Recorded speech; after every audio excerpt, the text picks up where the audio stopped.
All right, let's talk about the news. It's that time when we take a look at the hottest topic in cybersecurity today. You've given us a hint already, Brad, I thought that might be.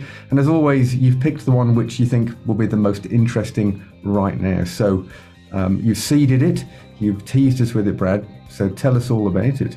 If you're listening to the news, it was headlines at the beginning of this week and actually earlier after they released it. But Medibank Private is obviously a major health provider. Lots of personal information about their clients. And at this point in time, they're talking 10 million Australians have been compromised through the Medibank Private system. I was in a business meeting this morning and I asked how many people with Medibank Private. Room of 30 people. I had about 3 or 4 people put their hand up. So 3 or 4 people in 20 across Australia, if I use that sort of analogy, have been compromised by the Medibank Private situation.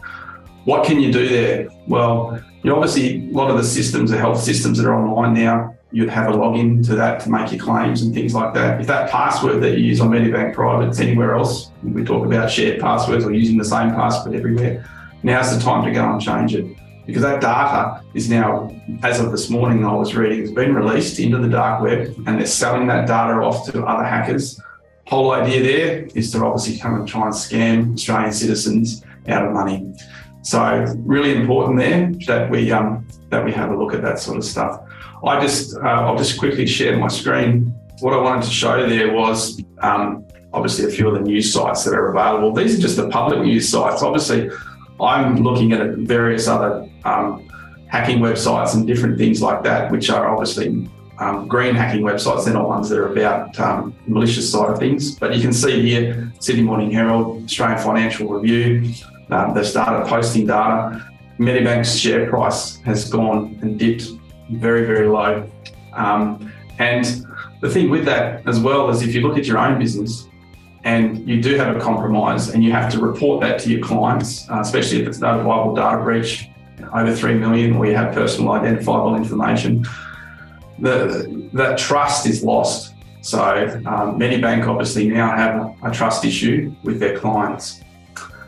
So that's Medibank, and I guess, if you are something like that, you'd like to reach out to us, you're a Medibank customer, we'd be more than happy to give some advice if you need it. The other thing I'd like to talk about is today, and this is just something that's not sort of mainstream, but it's more about WordPress sites. We look after approximately 500 WordPress sites for our clients, and we've got a lot of people that have their site on WordPress. It's one of the most popular blogging systems on the internet and having your website run through it. And it's the victim of constant attacks because it has so many different plugins. It's not to say it's a bad product. It's just that so many people develop software that sits on WordPress as a plugin or bolts into it, or the main actual core of the data, that you need to keep it up to date. But one of the things people don't look at is they look at their WordPress site and they go, oh, I've got all updates, there's nothing here to update. But they have plugins that may be what we call abandoned or no longer developed. So there is software out there, and you can ask your web developer if you've got any abandoned plugins on your website.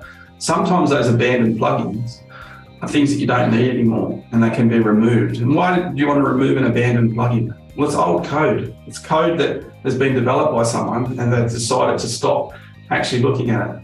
So we use a product called Main WP, which I'm going to show you here now, and just sort of cover up that data there for the clients. But you can actually see here that we have 14 abandoned plugins across about 40 sites that I've got in this system that I need to obviously go and look at the details for. Now, I'm not going to click into those. What I'm sort of showing you there though is if you have a WordPress site and you're getting it maintained, which I recommend, or you're maintaining it yourself, you need to look at what those abandoned plugins are and obviously get those updates sorted. All right, thanks, Brad. We're coming up on time, and look, we create this content because at some stage everyone on the planet is likely to become a victim of cybercrime, and we don't want you to be one of them. So remember, if you're ever in a position where you think you may have been hacked, go to help.cyberheroes.com.au to read and download the cheat sheet that shares with you the 5 steps that you should follow immediately. From Brad and I, thanks as always for investing your time to keep yourself safe online.